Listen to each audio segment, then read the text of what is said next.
Boa tarde. Primeiro Escalão recebe hoje uma das figuras mais emblemáticas da história da televisão brasileira. O jornalista, produtor, diretor, professor Álvaro de Moya. Álvaro de Moya participou de vários eventos da história da televisão brasileira. Por exemplo, ele participou da inauguração da TV Tupi em 1950, a inauguração da TV Excelsior em 1960, a inauguração da TV Bandeirantes no final dos anos 60, entre outras atividades que giravam em torno da televisão brasileira. Para conversar com Álvaro de Moya hoje no Primeiro Escalão, temos a presença da jornalista Rebeca Grise, que é repórter e participa ativamente do programa Mauri Júnior na Rede TV. Álvaro de Moya, prazer em recebê-lo. É uma honra tê-lo aqui conosco nos estúdios da OTV, participando do Primeiro Escalão. Gostaríamos de falar com você, primeiramente, antes de falarmos da história da televisão, dos idos dos anos 50, dos anos 60, você fizesse uma avaliação do status da televisão brasileira hoje. A Rede Globo sempre teve um share altíssimo de 90%. Hoje ela tem um share de 40%, 38%, 35%. Todas essas emissoras passaram por períodos de auge e de queda, de decadência. Tupi, Excelsior, Record. Como é que você avalia esse momento da história da TV Globo e o seu conteúdo? Hoje em dia eu diria que é um dos níveis mais baixos da televisão brasileira. Nós estamos no fundo do poço, a televisão brasileira está num péssimo estado. O que salva um pouco a televisão é a televisão a cabo, ou as novas tecnologias que dão um novo horizonte para as pessoas. Porque a televisão hoje está no estágio lamentável, na minha opinião. E, diferentemente do que você falou, teve períodos em que a televisão teve um progresso ao passar por uma outra televisão. Hoje em dia, as televisões são excessivamente incompetentes para enfrentar a TV Globo. Então, quer dizer, a TV Bandeirantes, a Rede TV, o SBT, todas elas são de competência total. Quer dizer, eu lembro que quando a TV Manchete foi inaugurada, o Vitor Chivita, o dono da Editora Abril, o velho Chivita, com quem eu trabalhei no começo da carreira, desenhando as capas do Pato Donald e o Mickey para a Editora Abril, e assinando o Walt Disney, ele me disse o seguinte: Moya, aquele jeito italiano, Moya, se você está numa corrida de Fórmula 1 e você está atrás do carro que está em primeiro lugar, qual é a primeira coisa que você faz? Sai de trás dele para poder ultrapassar. Então, quer dizer, a Manchete ficou na cola da Globo e quebrou. A TV Record ficou na cola da Globo e não funcionou. O que salva a TV Record é o dízimo, não a TV. Então, as televisões hoje estão no estágio terrível. Então você acredita esse insucesso, entre aspas, das concorrentes da Rede Globo, muito mais a incapacidade de seus diretores e seus gestores do que a competência da Rede Globo hoje, no sentido de manter o patamar de audiência elevado em detrimento das outras? Basta dizer que o público está rejeitando a TV Globo diariamente. Diariamente a audiência da Globo cai. A única coisa que mantém a Globo é aquilo que ela copiou da TV Excelsior, que é ter uma linha horizontal de programação na telenovela. Você derruba esse horário da TV Globo, você derruba a TV Globo. O que é a TV Globo depois da telenovela e antes da telenovela? Nada. Então, quer dizer, as outras televisões do raciocínio e imitam a TV Globo. Não tem mais o que imitar a TV Globo. Você tem que inventar um novo tipo de televisão. Você tem que, sem querer, a TV Excelsior, ela inaugurou em 1960, ela sintetizou tudo o que a televisão tinha feito antigamente. E sem querer, a TV Excelsior inventou a televisão do futuro. A TV Globo é um plágio da TV Excelsior. Ela soube ser mais profissional, mais industrial, quer dizer, tem mais... conseguiu um passo além do que a TV Excelsior fez. Por outro lado, ela se ligou à ditadura militar. Então, quer dizer, a TV Excelsior foi fechada pela ditadura militar E a TV Globo se pendurou A TV Celso ficou no ar praticamente 10, 12 anos. 10 anos, de 1960 até 1970. E o general do momento era o Médici. Então as pessoas, alguns diretores da TV Excelsior foram ao Médici e disseram: esse grupo é muito forte, tem muito dinheiro, dá para consertar até a TV Excelsior com o dinheiro que o grupo ainda tem, mesmo perseguido pela ditadura. Eles viraram as costas, no dia seguinte o Médici mandou tirar a TV Excelsior do ar. E a TV Globo, então, pegou a experiência da TV Excelsior e, de uma certa forma, engessou a programação. A programação da TV Globo é extremamente engessada. Quer dizer, ela teve o período do Walter Clark, do Boni, daquele pessoal do Carlito Maia, tudo que foi a frase áurea, que tudo conseguiu esse estágio, mas depois que o Boni saiu, a TV Globo está no lixo. Basta dizer que o Boni... Essa fase áurea que você se refere, antes de passar a palavra para a Rebeca, foi a fase em que se criou aquele tripé de telenovelas, a novela das 6, das 7, o Jornal Nacional no meio, a novela das 8, que hoje virou a novela das 9, e o Fantástico Domingo, que é um esqueleto de programação que permanece no ar até hoje, depois de 20, 30, 40 anos em criação desse modelo de programação de televisão. É isso. E quando eu estava lá na Rede Tupi, no fim da TV Tupi, que ela estava terminando, o Walter Vancini me chamou para ser o braço direito dele.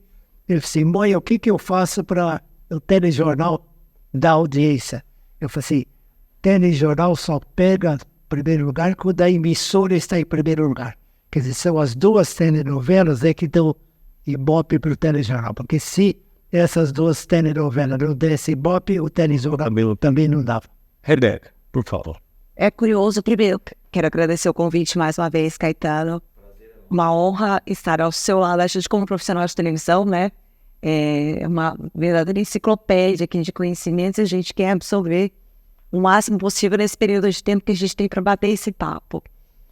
Eu gostaria de saber se, na sua visão, esse monopólio, entre aspas, esse poderio da Rede Globo se deve ao alto nível dos profissionais que trabalham na emissora ou a fidelização do telespectador. Porque a gente, desde criança, está acostumado, como o Caetano bem disse, a gente assiste a novela das 6, aí o telejornal local, novela das 7, o Jornal Nacional, a novela das 8, Fantástico no domingo, e por aí vai. Então, é a alta qualidade dos profissionais ou é essa fidelização que veio desde lá de trás, quando a Globo entrou no ar? Foi o que ele comentou. Eu tive a oportunidade de ver as fases da televisão. A TV Tupi, por exemplo, de 1950 até 1960, dominou inteiramente. Eu lembro que naquele período, eles diziam que a TV Tupi era o primeiro lugar de audiência. E eu vi um documento da TV Tupi falando: a TV Tupi é o segundo lugar de audiência. O primeiro lugar de audiência é a televisão desligada. O número de televisão desligada era muito grande. E foi isso. Ele continua muito grande ainda hoje. Então, ele é conversado. A Globo também. A Globo é em segundo lugar de audiência, que o primeiro lugar de audiência é a televisão desligada. Então, quer dizer que eu vi quando a TV Tupi entrou em crise e a TV Record pegou o primeiro lugar de audiência. E a TV Record teve um período áureo, aquele período dos festivais. Da família Trapo, dos festivais, quer dizer, que o Paulinho Machado de Carvalho, que era o dono, ele pessoalmente cuidava da televisão Record.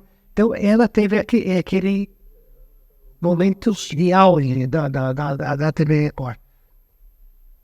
Só que, de repente, de um dia para outro, o público rejeitou a família Trapo, tudo que a Record fazia, e migrou para a TV Excelsior, de um dia para o outro.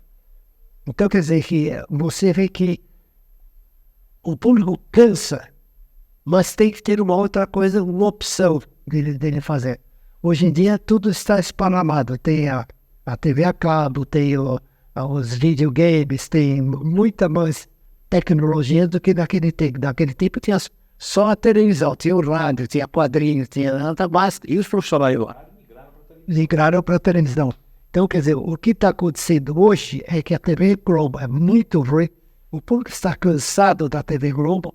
Há muito tempo que se tivesse uma outra televisão, o público teria migrado para outra televisão, mas a incompetência dos outros. Quer dizer, então a TV Globo, você vê, por exemplo, o Lauro César Muniz, ele faz novela na Globo e é sucesso. Vai para a Record, não é. Quer dizer, então, então, quer dizer, quem migra para a TV Record acaba não dando certo também, porque o público está acostumado com aquele sistema da Globo.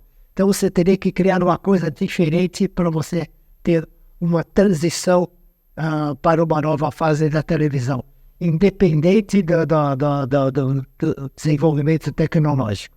Então, quer dizer, o que acontece é que não há cabeça aí. Você vê, por exemplo, o próprio Boni criticou essa porcaria de realities. Show. Big Brother. Que eu digo que o BBB é bundas, bíceps e boçais. Então, quer dizer, o Boni criticou o filho dele, Boninho, dizendo que aquela era uma porcaria de programa, e se ele ainda fosse diretor da TV Globo, ele não colocaria aquele programa no ar. Então, quer dizer, eu acho que esse tipo de programa, que é uma porcaria, uma vergonha, e, por exemplo, eu tinha o Fiat, vendia o Fiat, quer dizer, eu não vou concordar com o automóvel que patrocina um programa desse na televisão. Então,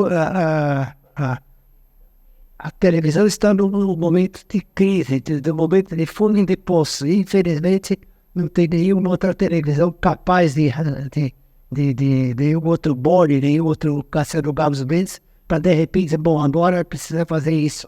Vamos fazer um outro tipo de televisão. Então, não há opção no momento. Se tivesse, teve um momento, por exemplo, que a Bandeirantes, se quisesse, teria tomado o primeiro lugar de audiência. Foi no dia da Diretas Já. Quando a Praça da Sé ficou lotada de gente, todo mundo e a Globo sequer deu uma linha com a televisão. A Bandeirantes cobriu ao vivo as Diretas Já da Praça da Sé, amplo espaço. E a Globo estava pendurada, mas que extraordinário. A Globo não mostrou. A Globo estava pendurada no saco da ditadura militar, ela tinha progredido graças à ditadura militar, então ela não deu nenhuma linha no telejornal. No dia seguinte, tornou a ter uma manifestação na Praça da Sé. A Globo foi lá, o povo pegou e virou o ônibus, o carro da TV Globo e botou fogo. Então, quer dizer, aquele era o momento da Bandeirantes pegar o primeiro-ministro com uma frase. Só que eles foram incompetentes de não aproveitar isso. Entendeu? Então, quer dizer, aquele era o momento que o povo viu que a TV Globo estava mancomunada com a ditadura militar. Então, olha, não interrompendo, a Bandeirantes nunca teve um período que tivesse atingido um ápice de audiência. A Tupi teve seu período alto, a Record teve seu período alto, a Excelsior, mas a Bandeirantes sempre se manteve no patamar nem muito lá em cima, nem muito embaixo. Até hoje ela permanece com essas características.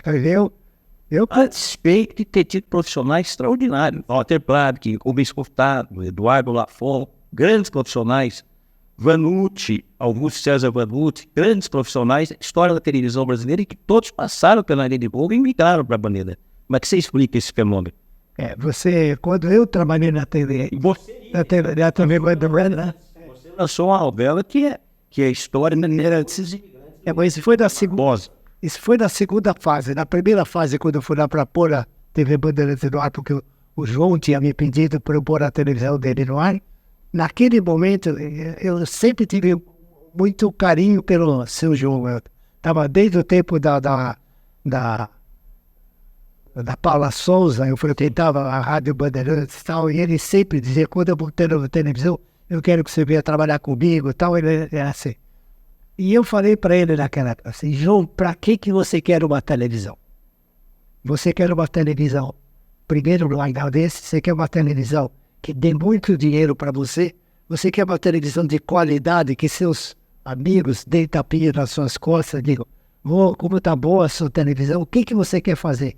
Eu disse, não, o primeiro lugar eu não quero, porque o primeiro lugar aí todo mundo vai me derrubar. se eu ficar em segundo lugar, para mim tá bom. Entendeu? Então, quer dizer, na verdade, o João nunca desejou o primeiro lugar dele. Ele estava muito contente com a Rádio Bandeirantes. A Rádio Bandeirantes em 1900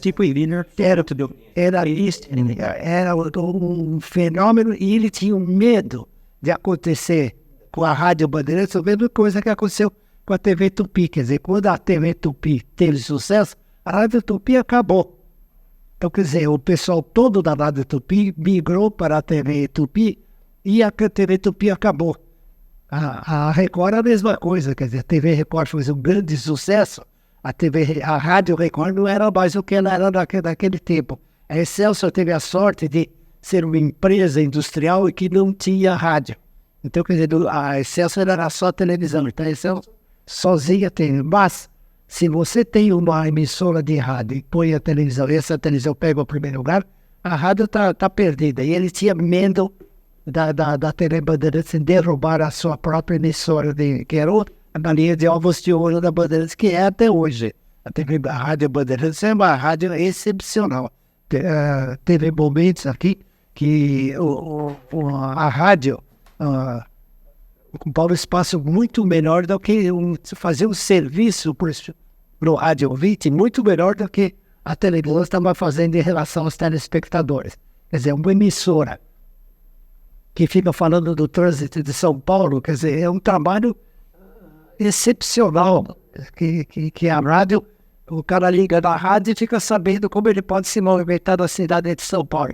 Então, quer dizer, esse tipo de possibilidade que a rádio aproveitou durante a crise da televisão, não poderia acontecer se ele investisse só na televisão. O Álvaro, queria aproveitar e mostrar. O Álvaro de Boia lançou em 2009, 2010 esse livro sobre a TV Excelsior, Ascensão, Apogeu e Queda do maior sucesso da televisão brasileira, que você considera como sendo o embrião da própria TV Globo, porque a TV Excelsior foi a primeira emissora a colocar uma telenovela no ar. Perfeito, Boia? Perfeito. Além disso, não é? E gostaria que você falasse um pouquinho, em linhas gerais, do que representou a TV Excelsior dentro da indústria da televisão brasileira e qual é o legado que ela deixou para a televisão que se faz hoje no Brasil. A TV Excelsior teve diversas coisas. Ela tem, por exemplo, uma coisa que pouca gente sabe. Ela criou uma linha horizontal. Quer dizer, quando ela começou a trabalhar com a telenovela horizontal, quando eu fiz a telejornal horizontal, quando eu fiz um programa humorístico com o Mazzaropi, também numa linha horizontal, a TV Excelsior marcou um tipo de fidelidade do ouvinte, de saber que todo dia, naquele horário, existia um tipo de programa que ele acompanhava. O Edson Leite trouxe a ideia da Argentina, daqueles bonequinhos, então ele criou a televisão vertical. Então, quer dizer, aqueles bonequinhos que o Boni fez a musiquinha e o Laerte fez os desenhos, criou então a programação vertical, ou seja, anuncia o programa seguinte, ela está sempre fazendo um degrau. Então ele formou um xadrez em que o espectador ficava preso para ver o programa seguinte e também o estratégia. Então a Excelsior fez a grade de televisão. Todo mundo, a TV Cultura, a TV Bandeirantes, fala em grade, nenhum deles tem grade. Porque você pergunta para o espectador que dia que passa tal programa do SBT, ele não sabe. Então, quer dizer,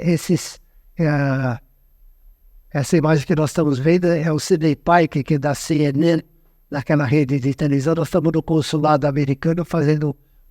Sou eu naquele, né, quando era menininha, era diferente do que eu sou hoje. E outro é meu primo, Sidney Pike, que era o vice-presidente da CNN. Nós estamos falando... aquele que está em Bembo, fingindo que tem o mapa do Brasil. Americanos só conhecem o mapa dos Estados Unidos e nós fizemos um intercâmbio de programas entre a TV Excelsior e a TV americana. Então, fechando a sua... uma grade. Uma moça de grade. Então, a Avenida do Venera Moça, aí entra a telenovela... O Sangue foi um grande sucesso do Excelsior. É isso mesmo. Não é? E a Avenida do Venera Azul, acho que foi do Dionísio Azevedo. Corridas e conflito. E esse foi um dos motivos também da Excelsior ser derrubada, porque o governo acusou a TV Excelsior de ter feito o dono da TV Excelsior injustamente, que era um grande empresário brasileiro. Qual é o nome dele? Não, o Simonsen, o Mário Wallace Simonsen. Ele dominava o café do Brasil.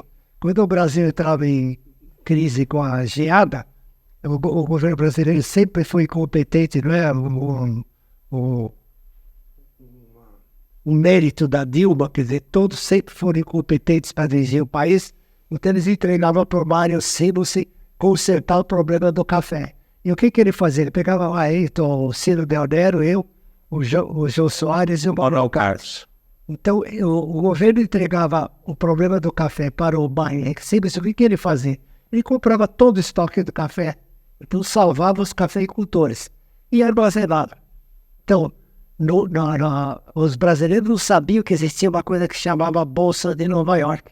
Então, de repente, quando vinha geada e o café não existia, o café aumentava de preço, porque o maior produtor de café do mundo estava em crise e não tinha café. Então, aumentava de preço. Ele pegava e vendia o café que ele tinha comprado e tinha lucro. Ou seja, ele fazia o que o governo brasileiro devia ter feito e o governo brasileiro não sabia fazer. Ele, como capitalista moderno, sabia como fazer. E eles, então, acusaram ele de, graças ao dinheiro que o governo brasileiro não sabia ganhar, colocou, nós também estamos em Excelsior, porque ele tinha dinheiro para contratar esses artistas tudo. Ou seja, ele era um capitalista que sabia ganhar dinheiro e sabia investir em dinheiro. E a ditadura militar, então, perseguiu ele, principalmente por causa de um detalhe. Quando o Jânio Quadros renunciou, o Jango Goulart estava na China comunista. Então, o exército falou, se o Jango Goulart vier para o Brasil para ficar no lugar do presidente e no lugar do Jânio Quadros, nós prendemos ele. Quer dizer, aquela ideia democrática que o exército sempre teve, né? Então, ideia democrática. Aí, o Mário Henrique Simonsen, que era dono da Panela do Brasil, mandou o avião da Panela do Brasil na China, pegou o Jango Goulart, levou ele para Paris, hospedou ele no apartamento dele na Avenida Foch, em Paris, que é uma daquelas avenidas que dá de Triunfo, e deixou ele lá e o avião esperando para quando ele podia voltar para o Brasil. Nesse ínterim, o Congresso, para evitar um golpe, colocou o Tancredo Neves como ministro. Então, o presidencialismo perdeu a força. Quem mandava era o primeiro-ministro. Então, o Simonsen trouxe o Jango Goulart para o Brasil. Quando o povo não gostou do trabalho do Congresso e pediu a volta do presidente, o Jango Goulart assumiu a força, aí os militares começaram a tentar dar golpes o tempo inteiro. No meu livro, Glória de Excelsior, tem um professor de Brasília que faz um levantamento das primeiras tentativas de golpe, desde o Café Filho até o sucesso do golpe de 1964. Então, já mostra que o tempo inteirinho o exército e esses direitistas, esse pessoal de direita, estavam tentando dar o golpe militar no Brasil e acabaram dando certo no golpe militar, e a Panela do Brasil foi fechada pela ditadura militar. Tudo que o Simonsen tinha, o governo tomou conta e roubou o dinheiro dele e colocou ele para não poder fazer mais nada. E esse grupo, então, dos militares destruíram a TV Excelsior e apoiaram a TV Globo em 1965. Então aí o grupo da Excelsior se desmantelou. Mudando um pouco de assunto, a Rebeca, quando pesquisando muito o seu outro lado, foge um pouquinho da sua carreira profissional na televisão e no cinema, entrando pela vertente da história em quadrinhos. Rebeca, por favor. Quero saber como surgiu essa paixão pelos quadrinhos, né? Hoje em dia, né, em épocas de soluções tecnológicas e internet e aplicativos, né? O quadrinho ainda existe, né? Apesar de toda essa parafernália tecnológica, o quadrinho ainda é muito charmoso, ainda é muito valorizado, né? Quero saber como começou essa sua paixão pela história em quadrinho. Bom, quando eu era muito pequeno, o meu irmão mais velho comprou um álbum Flash Gordon no Planeta Mongo, desenhado pelo Alex Raymond. E ele ia para a escola, eu entrava no quarto dele escondido, abria aquele e ficava copiando aqueles desenhos. E depois eu fechava e punha na mesma posição que ele tinha deixado, para quando ele voltava da escola não ver. Você me ligou. Um dia ele veio com um amigo e falou assim: meu irmãozinho desenha bem, quer mostra o desenho, mais velho. Quer dizer, aí eu vi que ele sabia que eu desenhava. Só que aquele ficou na minha cabeça. Meu irmão, que eu admirava, mais velho do que eu, dizia que eu desenhava bem, então eu vou ser um desenhista que nem o Alex Raymond. E se pus na cabeça que eu ia ser desenhista de história em quadrinho. Aí aconteceu um fenômeno. Eu vi que para você fazer história em quadrinhos, você também tinha que saber escrever. Então eu comecei a ler literatura, eu li tudo de literatura. Robert Louis Stevenson, Jack London, Shakespeare, Freud, li tudo. Mas também eu reparava que o quadrinho parecia cinema. Então eu ia ver filme do John Ford, do Lubitsch, do Orson Welles, ia muito a cinema. Então eu reparava que o quadrinho tinha a ver com literatura e tinha que ver com cinema, mas que era uma linguagem própria. Não existiam teorias de comunicação naquela época. Mas a minha turma já sabia que o quadrinho tinha uma linguagem própria. Então nós éramos muito moleques, eu era o mais caçula da turma, era o mais atrevido. Eu falei, vamos escrever para os americanos e pedir para eles mandarem os originais aqui para a gente ver como é que tamanho eles fazem, como é que você pinta. Aí eu falei, eu vou escrever para eles, vou dizer que não vão fazer uma exposição para eles mandarem os originais. E um deles, que eu não me lembro qual foi, falou assim, a primeira vez que pede um desenho meu parece pendurar numa parede de uma exposição. Puxa, então nós somos os primeiros do mundo a fazer uma exposição de história em quadrinhos. E em 1951, pela primeira vez no mundo, 10 anos antes de que os europeus, nós fizemos uma exposição de quadrinhos.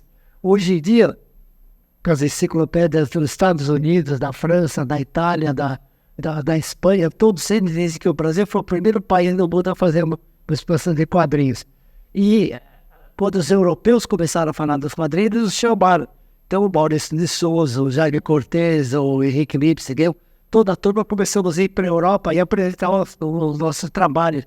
E todos eles falavam assim. Em Nova York, por exemplo, tendo um evento, os franceses estavam todos em torno do Milton Kennedy, que é um dos maiores desenhistas do mundo, fazia o Terras Piratas, Steve Kennedy, quer dizer, e foi mestre do Bumbo Prato, uma série de coisas.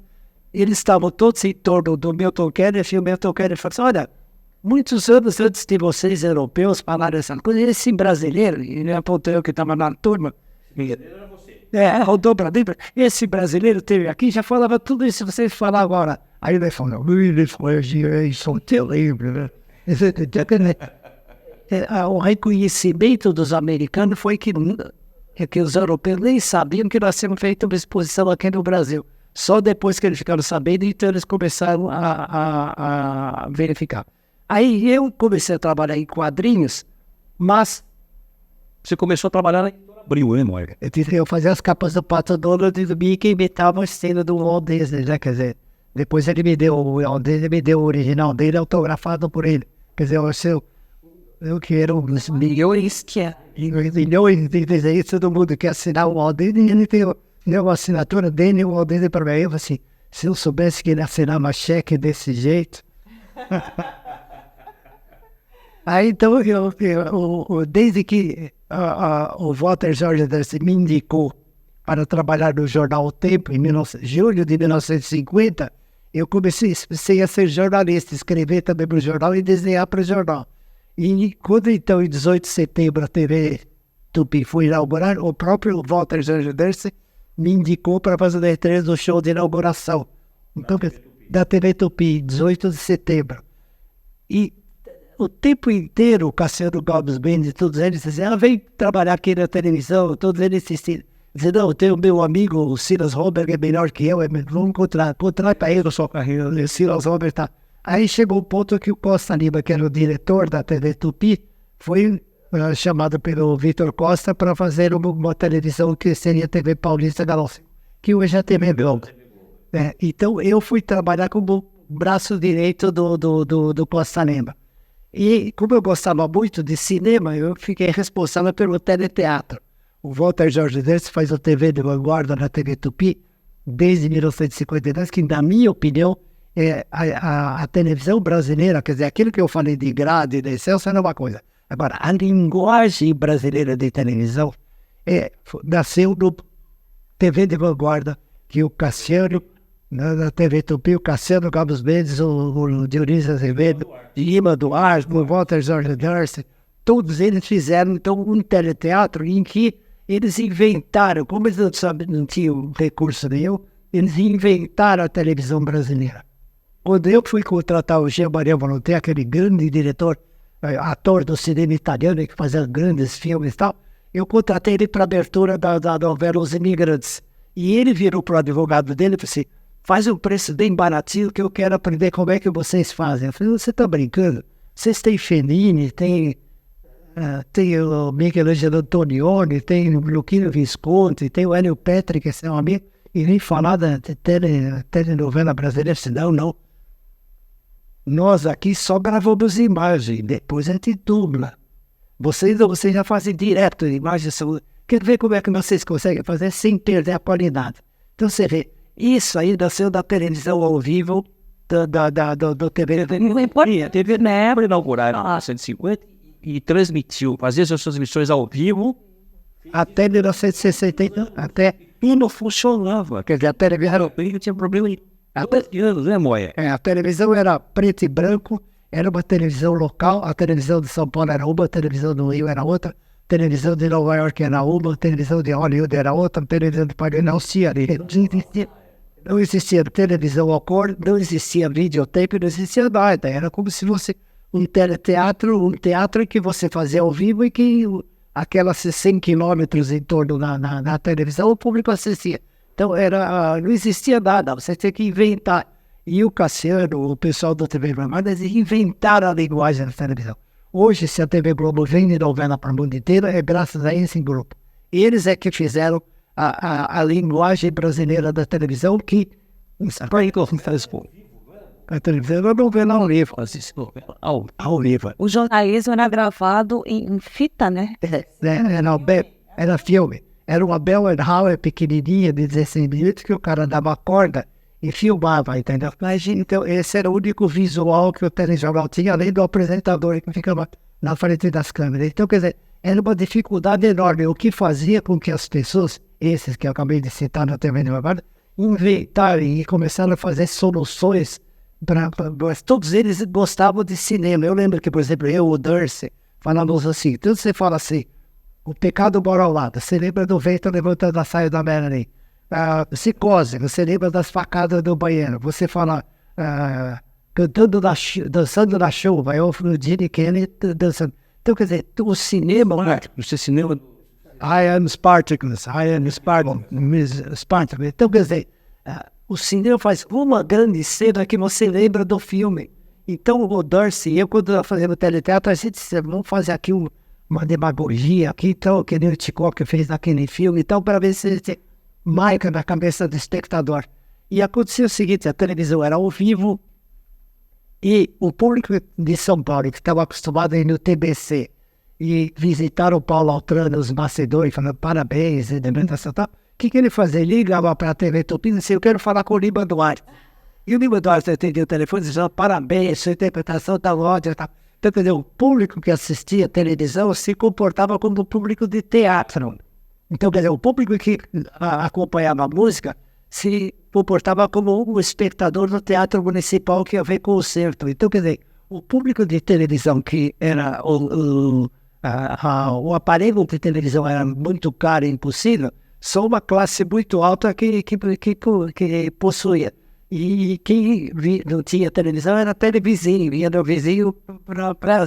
Então, quando eles inventaram a down payment, né, que é o cinema de Hollywood levantou sem problema, do endividamento da pessoa, da divisão de você poder comprar um bem parcelado, que seria o automóvel, que seria o televisor, a geladeira, tudo. Então, quer dizer, aí trouxe uma ascensão de uma classe que passou a ser o pessoal que via televisão. E o público brasileiro, desde o primeiro momento, teve uma identificação muito grande com a televisão. Então, Olha, Falou com todos. Maior do que a música popular brasileira, maior do que o futebol, maior do que o cinema, do que a música popular, a televisão brasileira tem uma resposta de público muito grande. No mundo inteiro você não vê um público tão viciado em ver televisão como o Brasil. Então, quer dizer, isso fez com que a televisão brasileira tivesse... Considerando o melhor do mundo. Você vê, recentemente saiu uma notícia que a melhor televisão do mundo é a BBC. A segunda melhor televisão do mundo é a TV Cultura de São Paulo. A TV Globo está, parece que, em quarto lugar. Então, quer dizer, o Brasil, em termos de televisão, é um fenômeno. Até há pouco tempo o Brasil era um país do futebol, depois de 7-1, 3-1, agora acabou E o isso. surgimento da TV a cabo cresce em progressão geométrica hoje. Tem 19 milhões de assinantes hoje no Brasil. Mas que você deve estabelecer um contexto para a TV aberta. Qual é o futuro da TV aberta em relação à TV a cabo, à TV fechada? Por exemplo, a TV a cabo, eu costumo fazer zap, fico correndo, canais assim, correndo, e vida assim. Então eu vejo alguns programas, por exemplo, da Arte 1, que a TV Bandeirantes lançou, que é uma ideia ótima, é muito boa.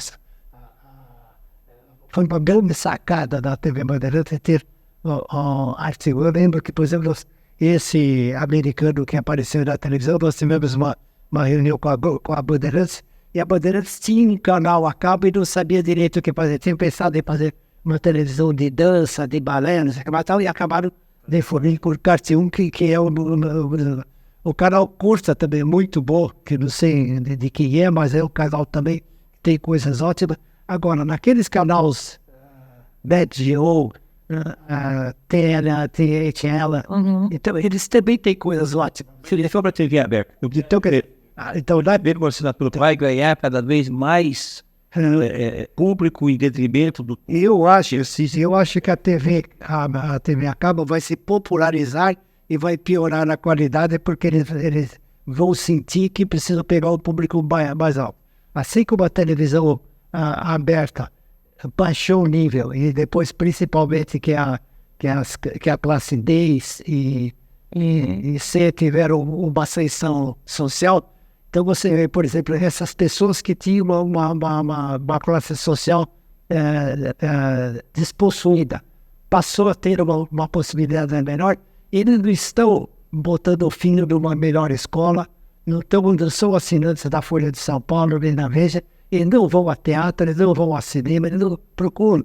Eles só vão viajar de cruzeiro ou passear de avião. Então, quer dizer, tudo bem, ela veio do Nordeste, ficou empregada aqui, fez uma ascensão social, mas ela precisava até aprender que São Paulo não é só isso. São Paulo é uma das cidades que tem uma atividade cultural mais incrível do mundo. Eu acho que São Paulo tem uma atividade cultural mais ampla do que Paris e do que Nova York. A que você acredita, então, essa crise de criatividade na TV brasileira? Não só a TV Globo, como vários outros exemplos aí que a gente já conversou a respeito. Por que essa crise? Já que nós temos uma... qualidade. Nós já temos uma faixa da população que antigamente não consumia TV e hoje, sim, pode adquirir um televisor de boa qualidade, uma TV grande, bonita, de plástico, de LCD, de LED. Nós temos hoje profissionais que são, teoricamente, formados em televisão, no negócio da televisão. Por que essa crise criativa na TV brasileira? Você acha que se deve a quê? Eu acho que são dois aspectos. Primeiro, o público prefere status quo. Por exemplo, esse menino que acabou de fazer a novela do Benedito Rui Barbosa, que a Globo acabou de fazer a novela lá, O Meu Pedacinho de Chão?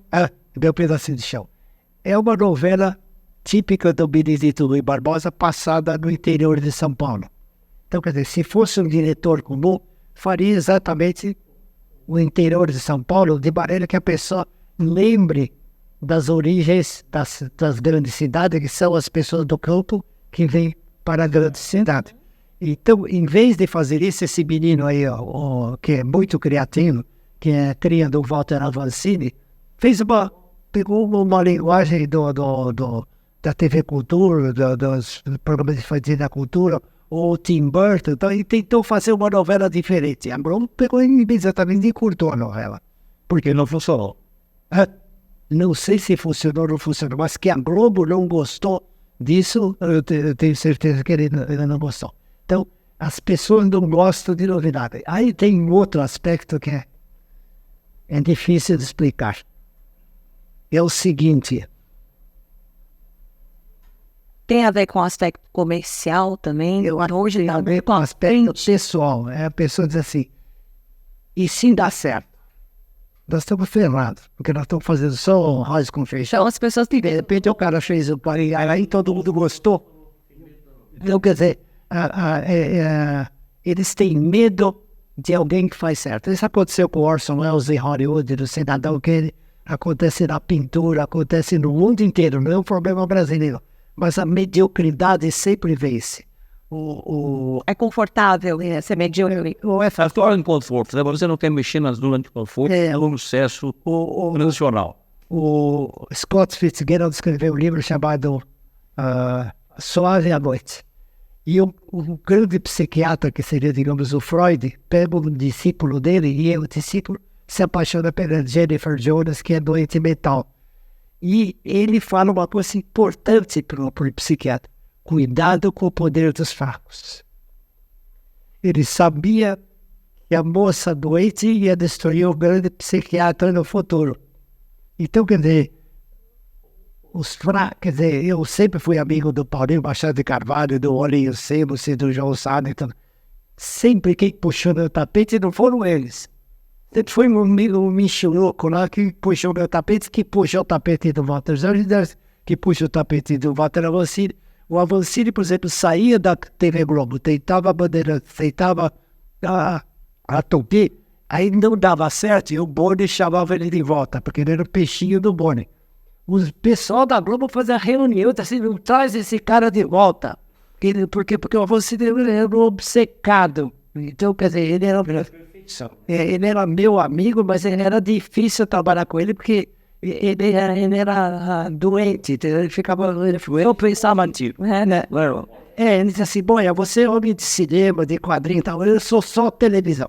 Por exemplo, para mim é televisão, cinema no quadrinho, né, é televisão. Então ele era obcecado por televisão. Eu lembro, por exemplo, que quando ele estava na TV Tupi, eu comprei um filme um documentário que era uma homenagem ao Alfred Hitchcock. Então estava lá a Ingrid Bergman, o Gregory Peck, o James Stewart, todos os caras que trabalharam com Hitchcock e que foram dar o testemunho. E vai o Anthony Perkins. E o Anthony Perkins entra e diz o seguinte: eu quase enlouqueci fazendo Psicose, o Norman Bates. Aí eu estava enlouquecendo também. Aí ele falou assim, ele então, o Alfred Hitchcock. Aí o Hitchcock chega para mim e diz assim, don't worry, Tony. It's only a movie. Então, quando a Avancini ficava em cima do Ciro Del Nero, do Júnior Medalha, de mim, da nossa turma e tal, eu falei assim, don't worry, Avancini, it's only television. É um modelo de criação que raramente a gente vai ver acontecer novamente, né? Exatamente. Por exemplo, esses deixa eu só concluir esse que ela falou que é importante. Nunca mais me deram uma televisão para eu dirigir como a TV Excelsior. Todas as outras vezes que me deram televisão, era tudo assim, de jeito nenhum me deixavam fazer absolutamente nada. Então, quer dizer, existe um problema de diferença. Quer dizer, se você chega e faz o Orson Welles, todo mundo, Hollywood inteirinha bota ele para fora. Por quê? Porque ninguém é capaz de fazer um filme que nem Cidadão Kane. Nunca mais alguém conseguiu fazer um filme que nem Cidadão. Então, manda ele embora para a Europa, ele que vai lá, que ele é artista, ele vai lá, aqui ele tem que fazer indústria. Então, quer dizer, se você vai para a televisão e tenta fazer de novo uma revolução como a TV Excelsior, todo mundo fica com medo, porque depois você vê, e aí, o que a gente vai fazer? De repente dá certo. Agora, tem uma coisa que sempre deu certo na televisão brasileira e continua dando certo, Moy, que é o programa de auditório. Faustão, Gugu, Silvio Santos. É uma receita. Como é que você vê esse tipo de conteúdo? Deu certo. Vocês os ídolos de 1950 e permanece até hoje. Com algo desses. Mas espera aí, que nomes que você falou? Silvio Santos, Fausto Silva, Gugu Liberato, Raul Gil. São programas que dão certo. Guardadas as proporções de cada canal, a sua audiência cativa, fiel, a Record tem seu nível e seu patamar. Você não falou o nome mais importante aí. Groucho Marx. Se fosse o Groucho Marx fazendo programa de auditório, como ele fazia nos Estados Unidos, aí ele decidiu. Mas esses nomes que você me fala... Mas como é que... Por isso que eu peço a sua... Por que dá certo? Por que esse tipo de programa dá certo? Porque não tem mais o Ari Barroso que pudesse fazer esse tipo de programa. O Ari Barroso, Vicente Leporassi, esses caras é que poderiam fazer um tipo de programa popular, como aquele diretor da BBC de Londres falou para nós da TV Cultura. Nós da BBC tentamos fazer um programa bom, popular, e um programa popular bom. Outro tipo de programa. Então, aqui eles fazem popularesco, não é popular, é popularesco. Os diretores de programação das grandes redes de televisão, por exemplo, dizem que música não dá mais audiência em televisão. Tanto que os programas musicais, os grandes sucessos, a música popular brasileira, nas emissoras abertas não vão mais agora, não são mais programados, não existem mais. Por quê? Porque eles têm só uma cantora. Antigamente o Brasil tinha diversas cantoras. Hoje em dia tem só uma cantora, Ivete Sangalo. Ele só põe esse Ivete Sangalo no ar, as agências de publicidade só fazem comercial com a Ivete Sangalo, ninguém põe alguém para ver um outro tipo de coisa. Você já viu alguma outra cantora além de Ivete Sangalo? Caso uma vez por ano. Antes. Agora, já que você falou sobre anunciantes, sobre agências de publicidade, as agências de publicidade, elas estão abertas, na sua opinião, a esse novo, de repente, se esse potencial criativo da TV brasileira ele viesse à tona, você acredita que as agências, os grandes anunciantes, iriam junto nessa onda, bancando essas grandes novidades? Complementando a pergunta da Rebeca, a Rede Globo mantém o seu filão publicitário. Ela faturava X quando dava 90% de share. Hoje ela dá 38% de share e continua faturando o mesmo X. Um fenômeno inexplicável, hein, Moé? Também aí eu acompanhei a televisão ao vivo. E naquele início da televisão, as agências de publicidade tinham uma presença importante na televisão. Os patrocinadores também tinham uma presença importante na televisão. Não sei se vocês sabem, mas o português, que era o dono da PDUAC, ele sentava no auditório e ficava assistindo O Céu é o Limite. E um bota anunciante. E ele, o anunciante, sentava no auditório e ficava assistindo, porque ele gostava do programa. E às vezes acontecia qualquer coisa, e o Aurélio Campos perguntava para ele, e ele chamava o Túlio de Lemos. Aurélio Campos era o apresentador do Céu é o Limite. Então quer dizer que o patrocinador via o programa, ele participava do programa.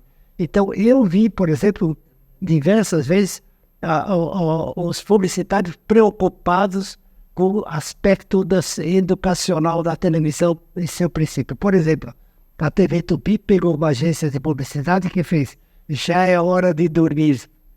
Não, então quer dizer, Lia Firia. Quando tocava essa musiquinha, ela já corria a escada para cima. Minha geração ainda pegou isso. Hoje em dia, quer dizer, os pais não têm esse domínio sobre a criança, a televisão não tem, os patrocinadores não têm, então houve uma piora nesse ponto. Eu, daquele processo da TV Cultura, falei assim, nós deveríamos trazer de novo o pessoal de publicidade, o Washington Oliveto, o Roberto Duailib, o José Guerreiro, o Guanais, para participar da televisão, porque eu tenho certeza que eles estão sentidos de ver que a televisão está muito ruim. Então, quando eu passava para os meus alunos da USP, os comerciais antigos que o Roberto Aribim me emprestava, os alunos riam. Se vocês estão rindo, vocês estão rindo da forma. Você não está reparando no conteúdo, porque eles estão preocupados com o conteúdo. Quer dizer, quando eles fazem um comercial, eles botam a bolseta escovando os dentes verticalmente. Quando eles colocam o corinho para pingantes, assim, se você pinga com o olho aberto, o olho joga fora o corinho. Então você tem que fechar o olho, pinga e depois você abre o olho. Então, quer dizer, os publicitários sabiam que a televisão tinha um sentido educacional. Então, quer dizer, as agências de publicidade participavam. Seria, por exemplo, como hoje, se fosse o comercial feito pelas agências de publicidade antigamente, eles mostravam a cerveja assim, cerveja tem menos teor alcoólico do que a pinga.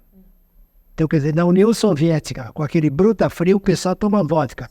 O governo, então, começou a baratear o custo do vinho para incentivar a população a tomar vinho e não vodka. Então, quer dizer, hoje a televisão brasileira faria um tipo de publicidade de cerveja diferente do que ele está fazendo hoje. Porque aliar a publicidade à prestação de serviços, que é o papel fundamental de uma concessão pública, que é uma TV. Então, assim, não precisa comercial de cerveja ficar mostrando loiras e praia e bodas, esse tipo de coisa. Quer dizer, você pode fazer um tipo de comercial diferente. Então, eu tenho certeza que quando nós, da TV Cultura, colocamos a parte comercial também na TV Cultura, diz assim, por que o dinheiro vai todo para a TV Globo? Pega uma parte desse dinheiro e põe aqui na TV, na TV Cultura. Em forma de apoio cultural. E a Casas Bahia falou, bom, então entra, todo o dinheiro da Casa Bahia, nós vamos recuperar todo o patrimônio da TV Cultura.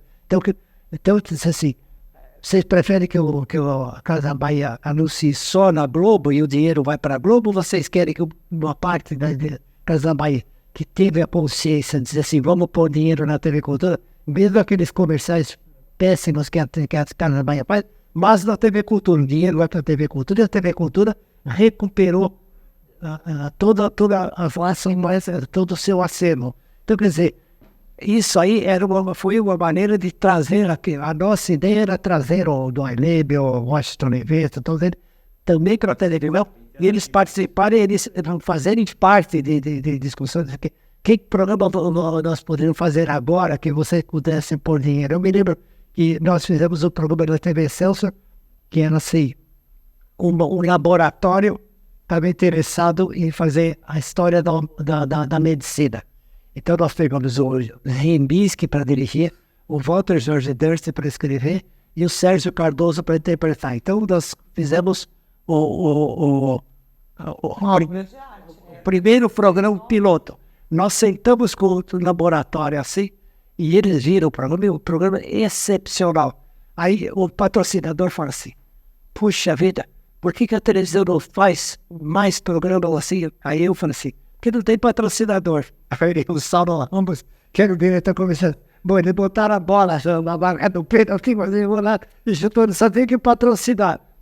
E aí eu já me Marcelo, assim, a gente pode fazer o seguinte, a gente pega esses videotape, manda para Hollywood faz um telecine, e você fica uma coleção de filmes que vocês podem distribuir para as universidades, para a escola de medicina e tudo mais e tal. Então já fica todo esse material. Então, quer dizer, além disso, nós estamos fazendo um trabalho em benefício do estudo da medicina. Então, quer dizer, a televisão tinha uma preocupação. Infelizmente, quer dizer, a Globo pensa que mudando o cenário resolve o programa. Não é isso. É o conteúdo. Você tem que mudar o conteúdo da TV Globo. A TV Globo está sem conteúdo. Felizmente ela tirou o Renato Aragão e o Xuxa do ar, mas agora era o ar. Muito obrigado. Infelizmente o nosso tempo terminou. Eu falo demais. Não, você fala, mas a tua fala tem consistência e tem conteúdo. Infelizmente o nosso tempo terminou. Foi uma grande aula sobre a história da televisão brasileira. Agradeço muito a sua presença. Rebeca, muito obrigado pela sua presença. O Primeiro Escalão volta na próxima terça-feira, ao vivo, às 16 horas. Até lá. Obrigado. Estouramos o horário. Obrigada.